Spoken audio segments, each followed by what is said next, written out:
JG let's start with the Nokar mantra. Om Namo Arihantanam, Om Namo Siddhanam, Om Namo Ayadiyanam, Om Namo Uttayanam, Namo Lui Savasahunam, Eso Panchanamo Karo, Salva Pavapanasano, Mangalalancha Salvesim, Paramam Have Mangalam, Paramam Have Mangalam. As we mentioned last time, lately we've strayed from the substance of Jainism and moved into discussing Jain culture with our topics of Jain sects and Jain holidays. So I'd like to reboot us into the substance of Jainism by offering a logical summary of Jainism. And that just means we'll start with the point of Jainism and just ask the most logical questions that occur to us from there. We'll answer those questions, and then we'll just ask the most logical question that comes next. And so by the end, we'll have a pretty good summary of Jainism. So I'm going to be playing both characters, the person that's describing Jainism and the person that's asking the questions. The point of Jainism is to save yourself from eternal pain. The point of Jainism is to save yourself from eternal pain. Okay, you said that twice. I'm not currently in pain. What do you mean? Well, your body is not in pain, but your soul is currently in indescribable pain. And you are not your soul. Sorry, you are your soul. You're not your body. Okay, I can't feel that my soul is currently experiencing any of the indescribable pain that you mentioned. So do I still need Jainism or can I forget it? Well, here's how you know your soul is in pain. Are you currently experiencing infinite bliss? No. That's what pain feels like. Do you currently know everything? No. That's what pain feels like. Are you currently perceiving everything going on in the universe? No. That's what pain feels like. It is in your nature to feel all of those things. Yet you are so debilitated by pain that you only remember the last decades of your immortal life.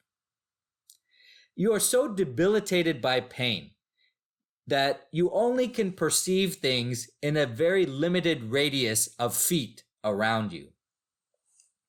You are so debilitated by pain that you have to scratch and claw to teach your brain things you already know in the most painstaking way possible. I'll put it like this. Have you ever been minding your own business, living your life, and then a sound that was in the background stopped? And you never realized that sound was there until it stopped. Have you ever changed jobs and got paid more to do less work? And have you ever been driving and come to a realization, hey, why the hell is my healthcare tied to my job? Your pain has become so normalized that you deny it exists altogether. In fact, your mind must deny that it exists, otherwise you would go crazy. There are people out there right now that do much less work than you and get paid much, much more. But it's more convenient to think that they work harder than us, and that's why they get paid more. Otherwise, we would go crazy. If you got a glimpse of the happiness inherent in your soul, it would be the first hit of a high greater than any drug you have ever experienced. And just like that first hit, you'd do anything to experience it again. You would realize that everything outside your consciousness doesn't amount to a hill of beans, and you would sell it all for whatever you could get. And the kicker is, you would consider yourself lucky to have gotten anything at all for things so worthless. And now you know why meditators and drug addicts all look alike. They're all gaunt and hairy and have bad teeth because none of that means anything. Okay, so you talk about the pain of the soul and how that pain is experienced by absence. But really, you could define anything by absence. So I'm not totally sure that I am a soul. How do I know that souls exist? Well, we know that souls exist because of the hard problem of consciousness. The hard problem of consciousness exists, and the answer to the hard problem is the soul. We also know that souls exist because someone we trust told us it exists. Who told us? Mahavir told us. Why do we trust Mahavir? We trust Mahavir because everything he told us turned out to be true, even the things that were unverifiable at the time. We also trust him because he had no motivation to lie to us. And we also trust him because he became enlightened. How did he become enlightened? He became enlightened by uncorrupting himself in certain ways. Well, don't you mean uncorrupting his soul? He is his soul, and you are your soul, not your body. If I said he uncorrupted his soul, that would perpetuate the myth that he is a body with a soul. Nobody is a body with a soul. We are all souls trapped in bodies. Okay, I'm not ready to go there, so I'll keep talking about souls and bodies. So his soul was corrupted, and he found out how to uncorrupt it. And he told us we have souls and how we can uncorrupt our souls. The answer is yes. How do I uncorrupt my soul? That's the next logical question. You uncorrupt your soul by removing physical matter that has attached itself to you and defiled you. You uncorrupt yourself, by removing physical matter that has attached itself to you and defiled you, which is the cause of the pain you are experiencing. So my soul is corrupted by physical matter. Yes, it's called karma. All I have to do is remove it from my soul. Well, it sounds easy when you put it like that, but it is hard. Well, what do I have to do to remove the physical matter from my soul? To remove karma from yourself, you have to do penance. I can do penance. What's so hard about that? Well, the hard part is, while you're living your life in between doing penance, you're still binding karma to yourself. So you have to stop binding it first, and then the penance will start working to remove the total amount of karma you have attached to yourself. How do I stop karma from binding to my soul? You stop karma from binding to yourself by doing less violence. And any violence you commit it with the least amount of emotion possible.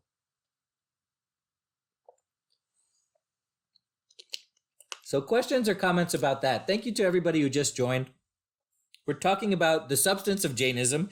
We're rebooting our conversations and discussions into the substance of Jainism by giving you a summary in a question and answer form.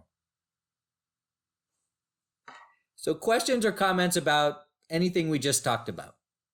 Did you come up with another question you thought was more logical than the one I came up with? And we started with the whole point of Jainism, the whole premise of Jainism is saving yourself from eternal pain. That's what we're all working towards. Jeju and Tim, do you mind repeating the question? No problem. We're starting with the question and answer, and I'm playing both characters, so you've heard both characters so far.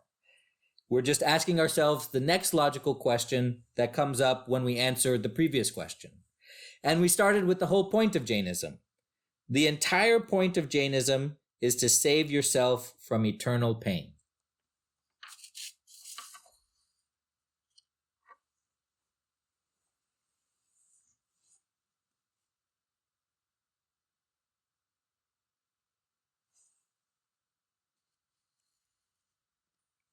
Okay, let's continue. So the previous answer was, you stop karma from binding to yourself by doing less violence, and any violence you do commit, you commit it with the least amount of emotion possible. Well, what do you mean commit less violence? I'm not a violent person. Well, all living beings have a soul, including microscopic ones. So just by existing and breathing and walking and eating, you're killing living beings and committing violence. Well, I can't stop eating. Well, nobody's asking you to stop eating. Stopping eating is one of the very last steps, and it happens naturally. And at that point, you shed any karma bound by eating almost instantaneously. So I'm not asking you to stop eating or stopping breathing or stopping walking. We're asking you to commit less violence. You also mentioned to commit them with the least amount of emotions possible. Why is that? The emotions that caused you to do the violence determine how long the karma corrupts yourself. The less emotional you are, the less intensity of the binding, and it is easier to remove. Now wait a minute. I thought emotions were good. I thought emotions is what separates us from the animals, and emotions are what makes humanity great. The answer is no. Emotions are the product of your body, not your soul, and you are not your emotions. Rather, your emotions enslave you. You're not your body, and you are not a human being. You are a soul trapped in a human body.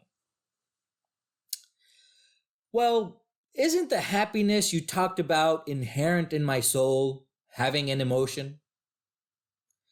No, they're not the same thing. You can call it contentment if you like.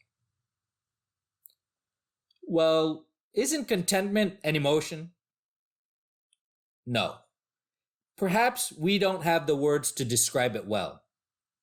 But the inherent nature of your soul is to be peaceful. And all of those words, bliss, happiness, contentment, peaceful, those are not the emotions we're talking about.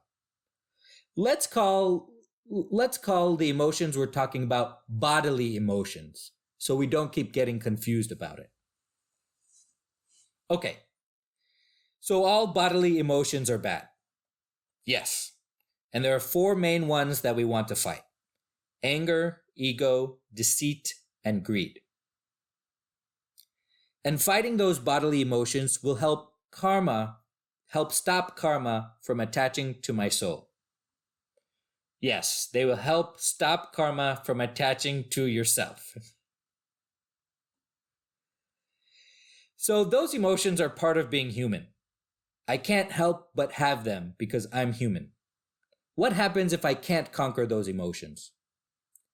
Why does saving my soul mean fighting against human nature, the nature of the very body my soul is trapped in? Well, you're not human, so there's no need to idolize human nature and put it on a pedestal. It's human nature to jump on the hedonic treadmill. That doesn't mean it's a good thing to do. If you can't conquer bodily emotions, you will continue living in eternal pain, just as you're doing now. Nothing will change, and most people don't change.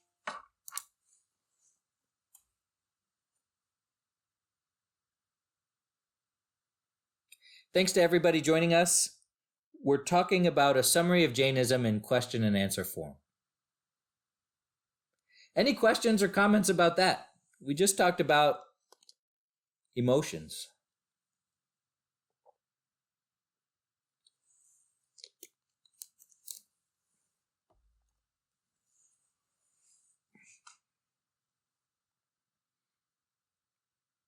Okay. So I need some help conquering anger, ego, deceit, and greed. What can I do? Well, you can make 5 vows: non-violence, non-lying, non-stealing, non-attachment, and celibacy. Those are the weapons you can use to fight anger, ego, deceit, and greed. And you can also practice forgiveness, humility, straightforwardness, and contentment. Okay, so I get most of those, but why non-attachment?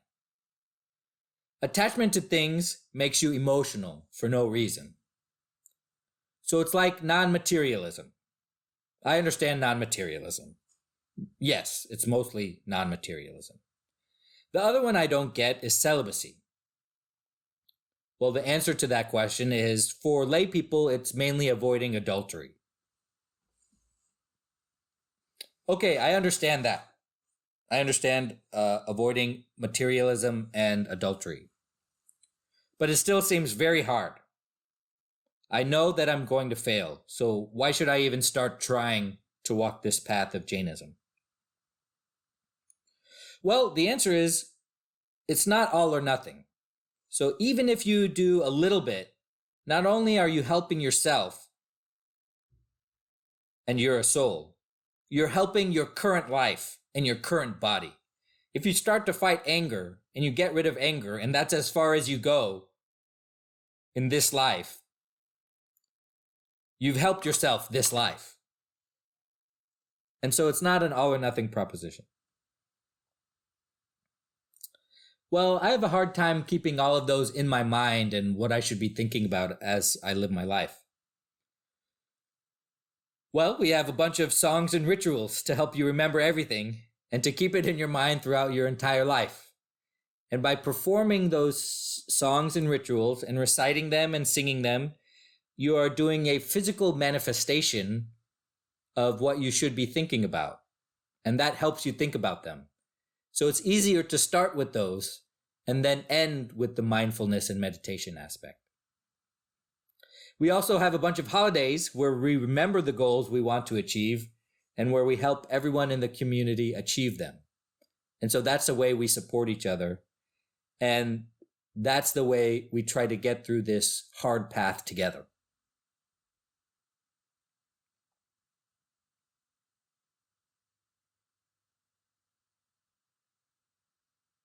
Questions or comments about any of that? Anybody think of more logical questions to these answers?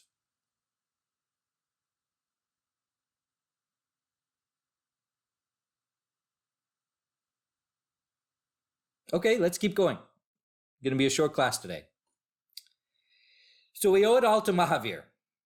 Yes, that's right. And that's why Mahavir is a god.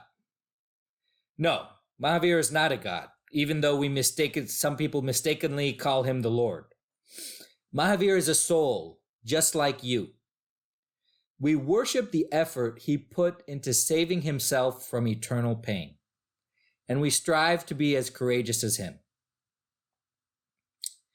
So you keep mentioning he and that he's a soul, so souls are gendered. No, souls are not gendered. We just do it for convenience because that was his final body, was a he. There's no gender to a soul. You are not a man. You're a soul. What happened when Mahavir died? Mahavir didn't die. Mahavir is still alive. Okay, what happened when Mahavir's body died? His soul was not reborn into another body. Instead, it currently experiences its true nature and is free from the pain and corruption of karma. What will happen when I die? Your soul will be trapped into another body depending on the type of karma that is currently corrupting it. Another body meaning another human or what?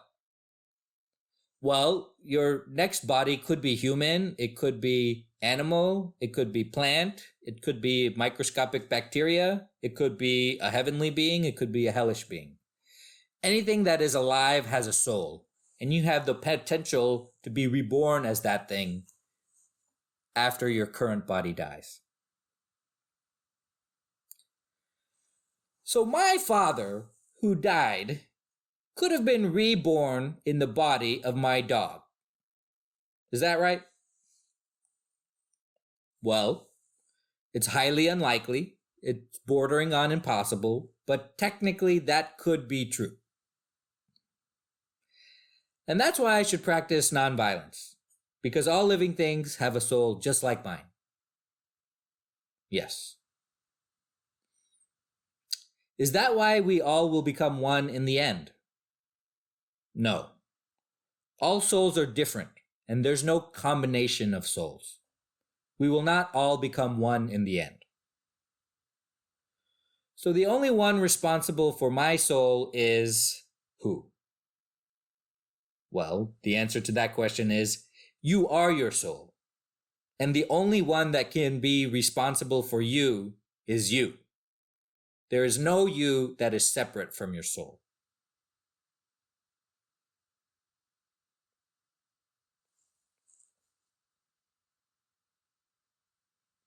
Questions or comments about that?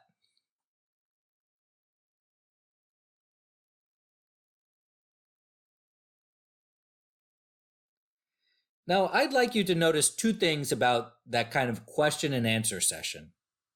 It may not have seemed like it, but that was a pretty good summary of Jainism. Let's look at the book.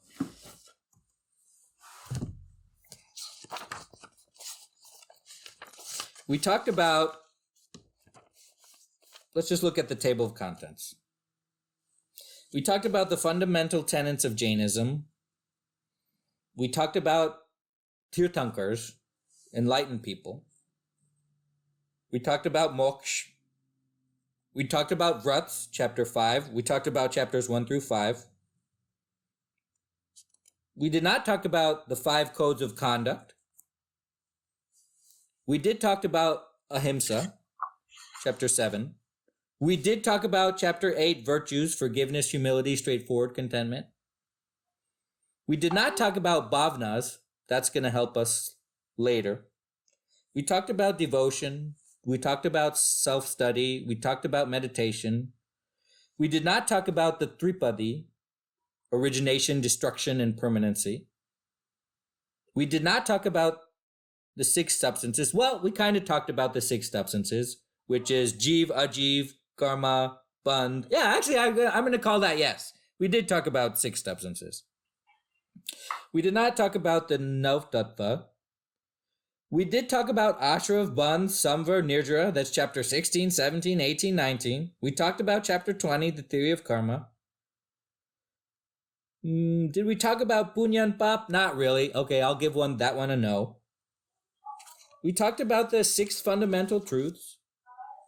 We did not talk about the 14 Gunasthanas, chapter 23. We did not touch upon Anikantvad, which is chapters 24 through 26. And we didn't talk about Jain history and Jain agams, and all of those are Jain culture. So we got through most of the book. I'd say that's a pretty good summary of Jainism. We didn't mention, of course, any of those words. We just looked at the next question that comes logically to our mind, and we started with the whole point of Jainism, which is to save yourself from eternal pain. So the 2 things I'd like you to notice are, do you see how much of an impediment it is to learning about Jainism when we think of ourselves as bodies? That's why it will transform your life once you realize you are a soul. And also the second thing is some of you may be put off by reducing Jainism to a summary. Anything can be reduced to a summary. That doesn't make it less beautiful or less worth knowing.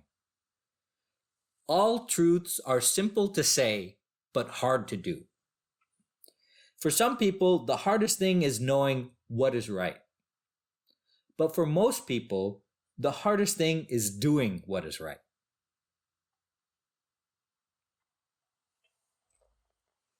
So questions or comments about anything we talked about?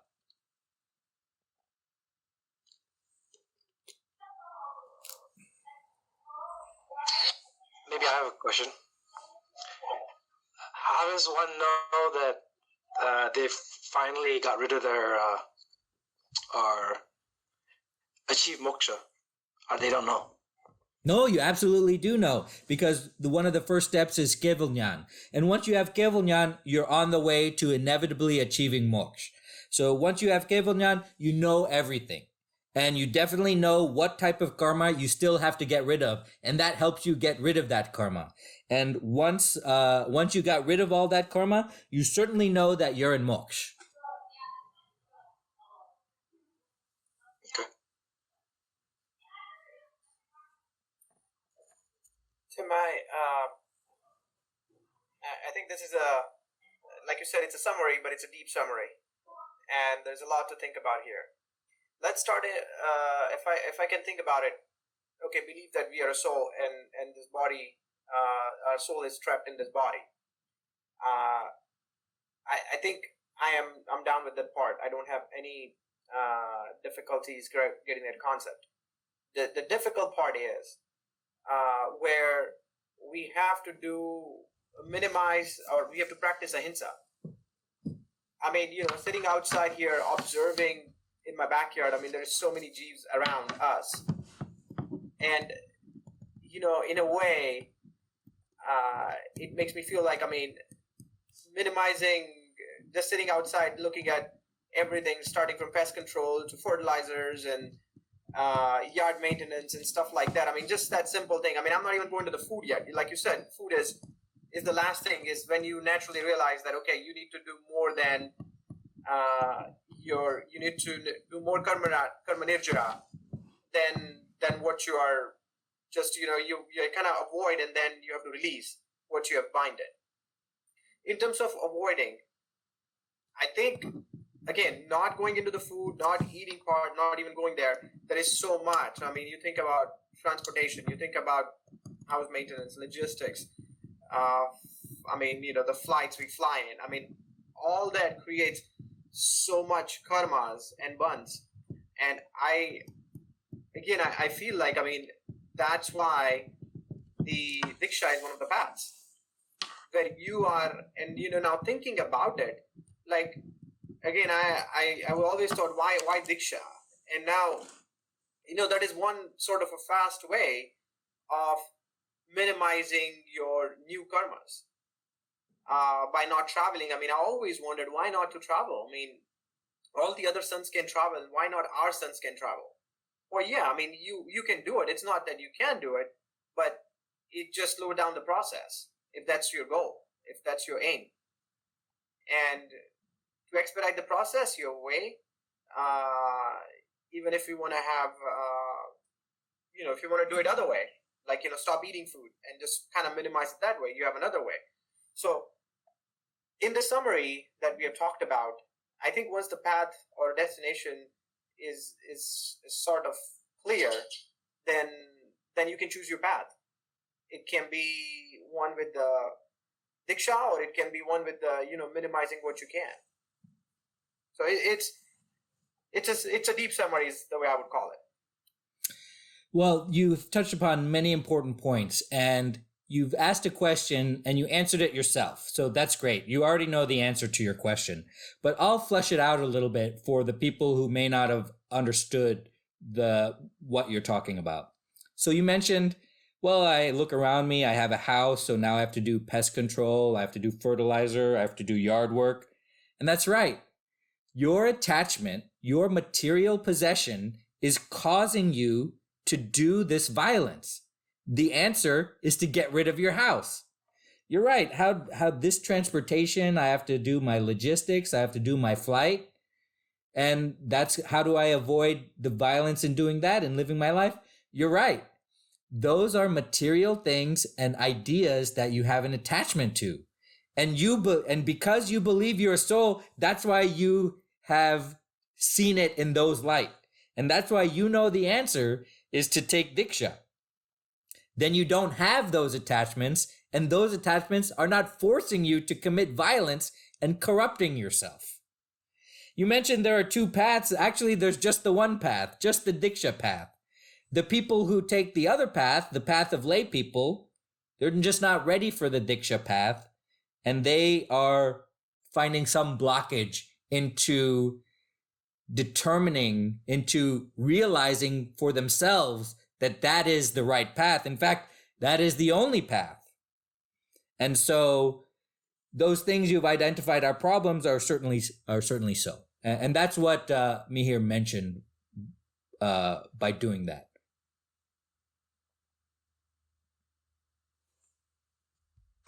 Great insight. Other questions or comments?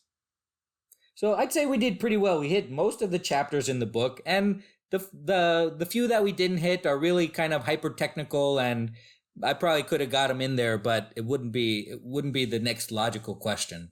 It wouldn't be the next logical question to ask. Well, there are different types of karma. Okay, sure, there are 8 types of karma, but so that's really getting into the details. But I think we got a majority of the chapters of the book.